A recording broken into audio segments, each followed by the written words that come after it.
Every day, people around the world rise with hope. But for millions, that hope is threatened by a disease that has haunted humanity for centuries: malaria.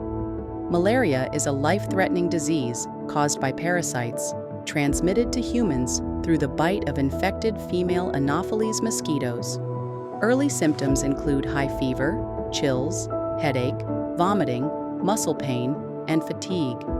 If left untreated, malaria can cause severe anemia, organ failure, and death. In 2023, there were over 263 million malaria cases and nearly 597,000 deaths globally. Though most cases occur in sub-Saharan Africa, Asia, Latin America, and parts of the Middle East are still battling the disease.